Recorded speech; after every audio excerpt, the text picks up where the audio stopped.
Hi everyone, my name is Alan Gwynn. I'm a consultant with the Gwynn Consultancy Group based here in Bristol. We're happy that you're watching the show and hope that you'll be able to learn from some of the things that we discussed today. Let me also say that if you have questions, comments, or you just need more information about anything we discuss on this show, call me at 800-335-9269 or email me at agwynn@thegwynnconsultancygroup.com. We'll be happy to answer your questions or send you a copy of the show for you to review at any time. You can also watch copies of this on YouTube on the BTN site. You know, it's ironic that in so many different situations, business parallels life. All we need to do is look to find many of the same types of organizational structures in business that we find in our everyday lives. And if we stand back from day-to-day functions that we live in our lives, we can compare many of them to successful management in business. If you own or operate a business, you already know that there are 4 key elements in management that you must understand and apply to your business. Each one interacts with the others. The first and foremost is planning. Planning is a process. It lets managers decide on the objectives they want to set for themselves and for the business's employees. It allows them to chart the courses of action the group will take to achieve those goals and helps them define the actions that will be required to achieve them. Success in this area is defined by efficiencies. You'll often hear me speaking about the importance of business plans. This is a critical area. Measurement of achievement is critical to the definition of whether or not a goal has been achieved. Because if you don't know where you're going, it's hard to decide if you've gotten where you want to be. Several years ago, I was teaching a seminar in business planning, and I happened upon a good example of planning gone awry. I used the example of the pilot who spent several hours with his GPS planning his route of flight, integrating that route of flight with the latest weather, checking his weights and balance of the aircraft, making sure that he wasn't overloaded or off balance, but he forgot with critical results that he needed to add more fuel. Everything was perfect for half the flight. Then he had to find a place to land and take on more fuel in an unplanned stop. Thank goodness there was an airport close by.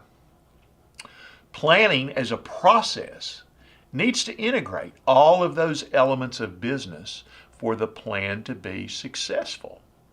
Otherwise, you might find yourself out of gas. The second element required in successful business is organization. Only if a business is organized can it successfully achieve the goals that a manager sets for it. And one of those most critical aspects is the ability to align specific people with goals. Managers seek out specific employees who have abilities to successfully complete certain tasks and talents that will allow them to work successfully with others.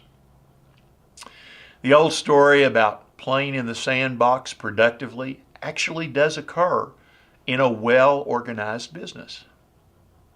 Several years ago, I worked as part of a team that had a new leader join the team. I discovered that every member of this team had gotten a call from the new leader. That is, everybody but me. And 3 weeks into the process, I had yet to hear from this new leader, who was quite honestly a new vice president. So I wondered when I might hear from the new VP and what she might have to say to me.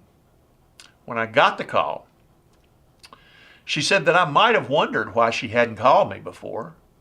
She'd been told I was the one who could answer any questions she had would help her orient herself to her new job, and she asked if I would meet her in Seattle to train her as to the specifics that our team sought out. Of course. I said no, right? Come on.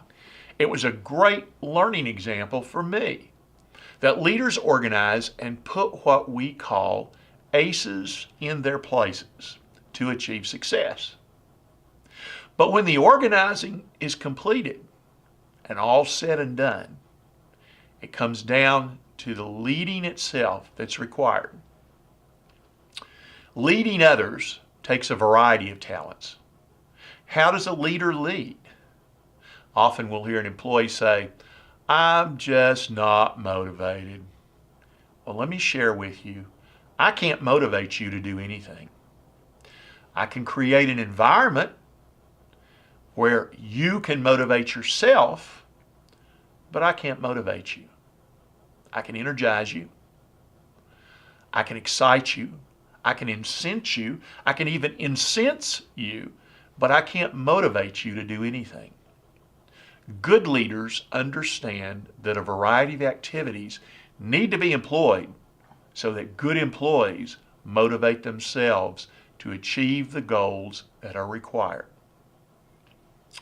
As a leader, you may have to depend on using power or authority or influence or vision or even communication to help create that climate of motivation, or all of those. There are many different kinds of leaders, and most different types of leaders depend upon specific use of powers that they possess. One might be a transformational leader, a leader who is completely dedicated to his or her subordinates, their personal and professional growth and development.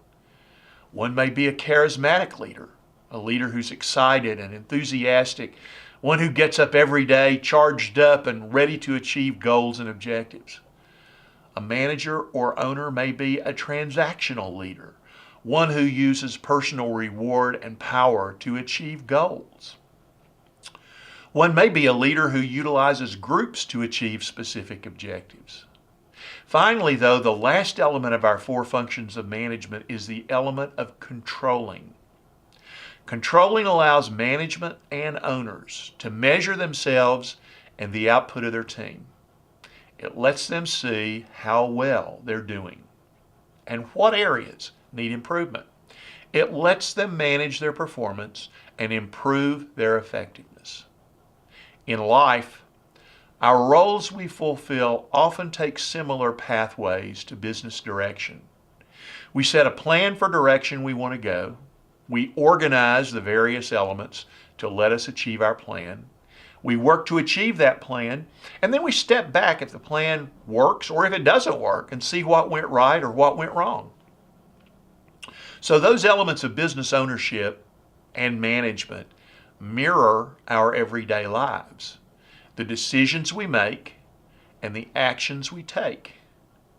Well, those are our business tips for today. Remember, you can receive a copy of these by sending an email to agwin@thegwinconsultancygroup.com. I'll be happy to send you what we highlighted in today's show. Or feel free to call or text me at 800-335-9269. We respond to all comments and questions. I'm Alan Gwin, and we'll see you next time on It's Your Business.